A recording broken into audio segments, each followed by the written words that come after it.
how are you doing? This is Pastor Cheryl. Um, I'm not in my uniform today because I chose just not to wear it today. I wanted to talk to you about some of my prophetic dreams. I know this is a thing people talk about today. That doesn't mean that, all those things come true. However, if I have a dream that kind of haunts me, and there's something about it that just goes on and is repeated, then I pay attention. Then it's not really a dream that so much as a message. And so I wanted to share these things with you. Um, I have approximately 10 minutes in my small cell phone and recording time, so I will make this short and sweet. Dream one, the Russian invasion. About 20 years ago, I was living in Davenport and I had a repeated dream of um, Russian soldiers. They were in Russian uniforms, but I did not see their faces. I did not see their faces at all. They had like ski masks on, and there was like a platoon of them walking down 34th Avenue in East Moline, and I was in my parents' home. And I was a little girl again. You know how dreams will have things will be kind of mixed up. And I was looking out my parents' back window and out of their bedroom window, and I saw this platoon group of group of soldiers coming down 34th Avenue and going from house to house, and they would go in and pull people out.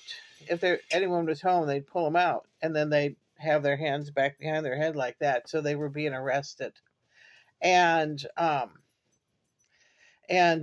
so we had a drop down attic, like a attic door that would be hidden in the ceiling. So you pull the cord and you drop it down. And and I always have two dogs in my dreams. I always have two little dogs. So I had these two little dogs with me. Um, a little white poodle I had at one time, and her son, which was we called him Patches, and he was a poodle terrier mix. He was very cute, and I put them under my arms, and I went up this staircase and pulled down the staircase, went on up, put them in the attic, pulled the folding um, ladder back up, and hid the rope because you could pull it up, and then you could run a broom handle through it. No one could pull it back down. It would be an impossibility, really. Um, and then the attic, it had a dormer.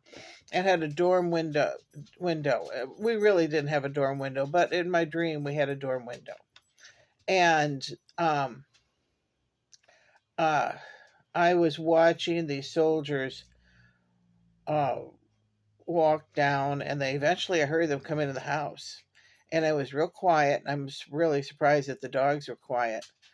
And they went into the refrigerator.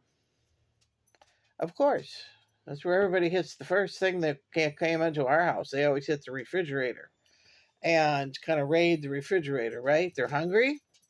And so I was real quiet. And then I crawled out of the dorm window because I was just a little girl, a little one. And somehow there was a catwalk, only in my dreams, right? Only in the dreams. And walked down into like this kind of a hallway between the garage and the house, which really didn't exist, but in my dreams it was. And then I crawled into a locker and closed the door. And in the locker there was these little slats. Remember when we were kids, we'd go and hide in lockers in the hallway at school? And they had these little slats, these little slits you could see through, And I watched these soldiers in dark uniforms, a red badge. The Russian uniforms have a red badge, and they're very dark fabric. And they would they had these helmets on that looked like the old Nazi helmets that were long on the back, and they were dark, and they would march past, kind of like a Darth Vader look. Okay, and so they seemed kind of very strange. I wanted to really check out these, invaders to see who they really were. And that's all I saw were those uniforms, and I was hiding in that little locker, and they never noticed me, and they would march past like they were mechanical, like robots, and zombies. They were like zombies, and that was the end of the dream. I had that several times, the same dream.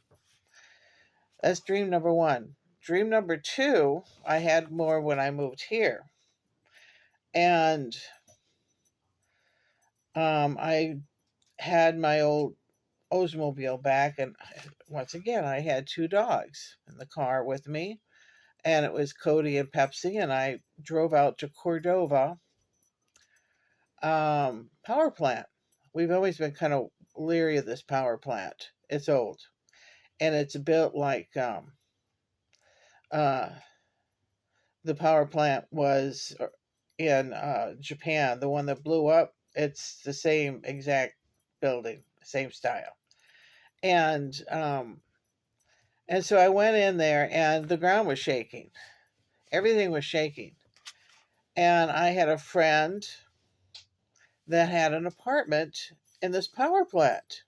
If you can imagine having an apartment in a power plant, it was like built on the side, and it was Lynn Bladel or Blades that I used to, I used to hang out with his little sister.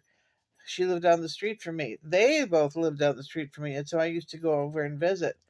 And I said, Lynn, we got to get out of here. It's gonna blow. It's gonna blow. And he's, oh no, this power plant is so safe. You just. And I said, no, I'm not kidding. This thing's gonna blow up. And he wouldn't. And this shaking got worse and worse. And I had a hard time walking out to the car, put the dogs in the car, to get them in the car to drive out. And the car was parked at a slant like that.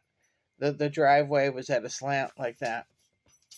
And so, anyway, I had that dream several times. And I had been worried about that if we have that earthquake that we're expecting here in the Midwest. Um, the New Madrid fault line, we feel it here because we're right by the Mississippi River. And we're expecting it to go because it's one of those last time things or last end times things. And so, anyway, I wanted to share those dreams with you. Um, and there's more. Since we're going into the end times, and then Christianity is going to be outlawed, I want each and every one of you to take a copy of the Bible, wrap it up in plastic, or put it in a plastic Tupperware container. Put it in the foundation of a house in cement, somewhere where it's not going to be burned or blown up, because we're expecting a bad war. And it will last. Copies of that has to last. It's history. History is important. And hide those things.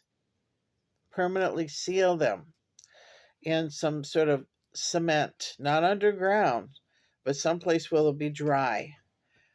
And so that there'll be copies of those after Christ's return, even if it's just to put it into a museum.